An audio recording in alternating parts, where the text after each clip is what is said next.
तो पिछले एपिसोड में हमने देखा था कि अपने सपनों को पूरा करने के इरादे से आस्था एंड यूनो अपनी ग्रीम्योर लेने जाते हैं सेरेमनी अवार्ड में। यूनो को 4 लीफ क्लोवर मिलती है एंड आस्था को कोई भी ग्रीम्योर नहीं मिलती है, जिसको देख सब आस्था का मजाक बनाने लगते हैं। सेरेमनी के बाद एक चोर यूनो की ग्रीम्योर छीनने आ जाता है ताकि वो उस ग्रीम्योर को बेच के और पैसे कमा सके।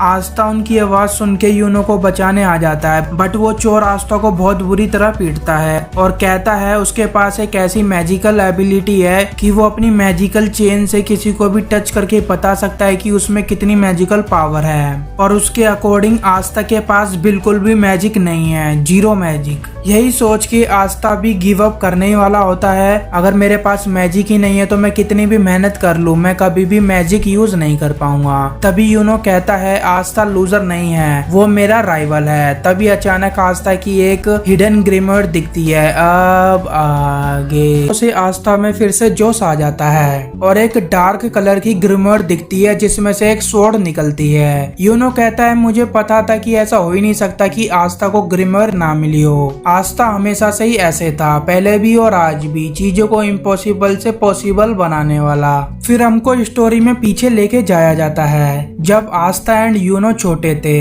आस्था और यूनो भागते हुए ऊपर जा रहे होते हैं। आस्था यूनो से आगे निकल जाता है, यूनो गिर जाता है और रोने लगता है। आस्था कहता है तुम कभी कभी बच्चों की तरह रोने लगते हो, बट डोंट वरी, मैं हूं ना तुम्हारे साथ, तुमको कभी भी कुछ नहीं होगा। वो साथ में उस छोटी सी पहाड़ी या हिल जो भी बोलो उधर जाते हैं और ब्रेड खा रहे होते हैं। ब्रेड बहुत टेस्टी होती है बट थोड़ी सी हार्ड होती है। आस्था बचपन में भी सिस्टर लिली से फ्लर्ट करता था। वो सिस्टर लिली की तारीफ करते हुए कहता है ओ सिस्टर लिली तुम कितनी अच्छी कुक हो, जब मैं बड़ा हो जाऊंगा क्या तुम मेरे से शादी करोगी? सिस्टर लिली कहती है एक्चुअली में ये ब्रेड फादर ने कुक की है तो तुमको फादर से शादी करनी चाहिए। आस्था पीछे ही पड़ जाता है, नहीं नहीं नहीं, मुझे तुमसे ही शादी करनी है, उस ओल्ड मैन से नहीं, please marry me, please marry me. You know Astha को समझाने की कोशिश करता है कि सिस्टर लिली शादी नहीं कर सकती, बट आस्था बोलता है मैं हार नहीं मानूंगा, मैं सिस्टर लिली से जब तक पूछता रहूंगा जब तक वो हाँ ना कर दे। आस्था सिस्टर लिली के पीछे पड़ जाता है। सिस्टर लिली अपनी ग्रीम्योर निकाल लेती है और आस्था चुप हो जाता है। अगले सीन में सिस्टर लिली उनको एक स्टोरी सुनाती है। बहुत पहले जब एक डीमन ने पूरी दुनिया को तबाह करना चाहा था, पूरी दुनिया में डार्कनेस छा गई थी, सब जगह सिर्फ तबाही नजर आ रही थी।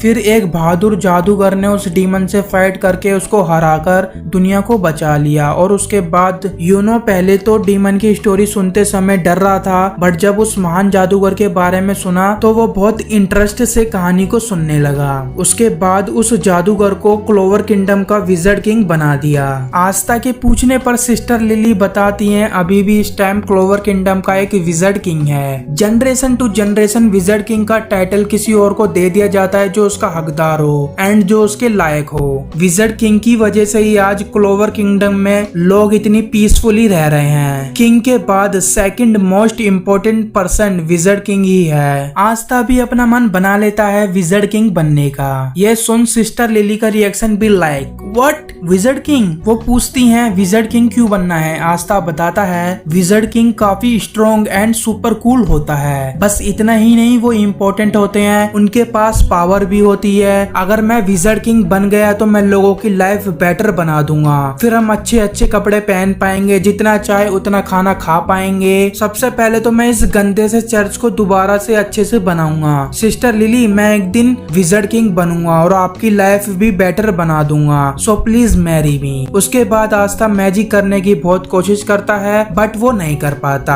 आस्था सिस्टर लिली के कपड़े सुखाने में हेल्प करने के बहाने उनसे फ्लर्ट करने की कोशिश करता है। यूनो वहाँ पर आता है अपने हाथ में एक बच्चे को लेके जो कि बहुत रो रहा होता है। आस्था कहता है मुझे दो, मैं एक दिन विजर्ड किंग बनूंगा तो बच्चों को चुप कराना तो मेरे बाएं हाथ का खेल है। A few moments later sister lily उस बेबी को खिलाकर चुप कराती हैं। तभी वहाँ पर फादर आते हैं और कहते हैं मुझे दूसरे विलेज में मेयर से मिलने जाना है, इसलिए ये लेटर किसी को उनके पास डिलीवर करना होगा जो इनको खाना देते हैं। आस्था जोर जोर से चिल्लाकर कहता है मैं करूँगा, मैं करूँगा, मैं करूँगा। फादर यूनो को वो लेटर डिलीवर करने को बोलते हैं। यूनो कहता है बट वाई मी। वो बोलते हैं मैं आस्था को ये इम्पोर्टेंट लेटर देने में हेजिटेट हो रहा हूँ। ये मैसेज उन तक पहुँचाना बहुत जरूरी है क्योंकि हमको उनसे रिक्वेस्ट करनी होगी खाने के लिए, तभी वो हमको कुछ फूड देंगे विंटर के लिए। मेरे को दूसरे विलेज में जाना है तो प्लीज इसको सही सलामत डिलीवर कर दो।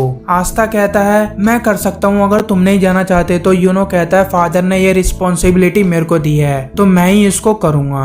यूनो उनके पास मैसेज देने के लिए चला जाता है। रास्ते में ही एक शराबी को दारू की दुकान से बाहर निकाल कर फेंक देते हैं क्योंकि उसने शराब भी पी ली, पैसे भी नहीं दिए, फिर भी वो और पीना चाहता है। वहीं से यूनो उस लेटर को ले जाते समय गिर जाता है। वो शराबी यूनो का पीछा करने लगता है। यूनो उस मैसेज को डिलीवर करके चर्च वापस जा ही रहा होता है। वो शराबी यूनो को पकड़ लेता है। आस्था को बहुत भूख लग रही होती है बट चर्च में यूनो और फादर नहीं होते हैं। बिना यूनो के सिस्टर लिली और ये बच्ची मना करती हैं खाना खाने स्टार्ट करने से। फिर आस्था यूनो को देखने निकल पड़ता है। वो शराबी यूनो से उसका लॉकेट छीन लेता है ताकि वो उसको बेच के कुछ पैसे हासिल कर सके और वो दारू पी सके।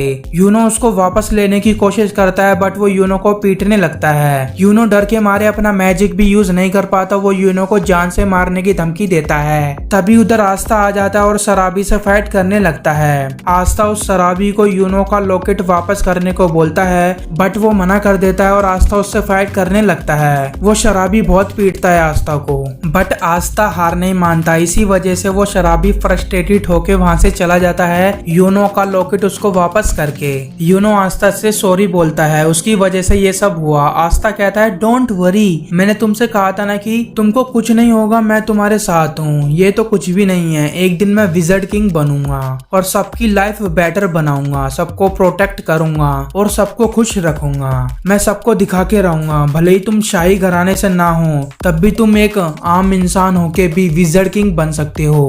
मैं भी विज़र्ड किंग बन सकता हूँ और तुम भी। यूनो आस्था का जुनून देखकर उससे इंस्पायर्ड होके विज़र्ड किंग बनने का वादा करता है कि अब से यूनो कभी नहीं रोएगा और विज़र्ड किंग बन के सबको प्रोटेक्ट करेगा। वो दोनों आपस से प्रॉमिस करते हैं कि वो दोनों एक दूसरे के राइवल एक दिन विज़र्ड किंग बनेंगे। फ्लैशबैक से बाहर आके प्रेजेंट टाइम में आस्था के पास एक तलवार होती है जो कि उसकी ग्रिमोइड से निकलती है। वो चोर हैरान हो जाता है, तुम्हारे पास मैजिक नहीं है तो तुम्हारे पास एक ग्रिमोइड कहाँ से आई और ये स्वॉर्ड कहाँ से आई। वो चोर आस्था पर पूरी ताकत से अटैक करता है बट आस्था उस अटैक को नल्लीफाई कर देता है। नल्लीफाई करना मतलब आसान भाषा में बोलूँ तो आस्था उसके अटैक से बच जाता है और अपनी फिजिकल स्ट्रेंथ से उसको सबक सिखाता है कि अटैक में नॉकआउट। आस्था यूनो को अपनी ग्रिमोइड दिखाते हुए बहुत खुश हो रहा होता है। यूनो कहता है कि तुमने मेरी एक और बार जान बचाई, एक दिन मैं तुम्हारा कर्ज जरूर चुकाऊंगा। यूनो कहता है तुम्हें वो प्रॉमिस याद है जो हमने उस दिन किया था कि हम दोनों राइवल हैं। आस्था कहता है ऑफ कोर्स, मेरे को लगा था कि तुम्हें याद नहीं होगा जिस तरह से तुम बिहेव करते हो। यूनो कहता है मेरे को कोई इंटरेस्ट नहीं अपने राइवल के साथ फ्रेंडली होने में। तुमने मेरे को एक होप दी थी कि एक गरीब साधारण आदमी एंड इवन एक अनाथ भी अपनी जिंदगी में सबसे अच्छा बन सकता है इस पूरे वर्ल्ड में और सबको प्रूव करना, मतलब लिली सिस्टर एंड सभी की लाइफ को बेटर बना।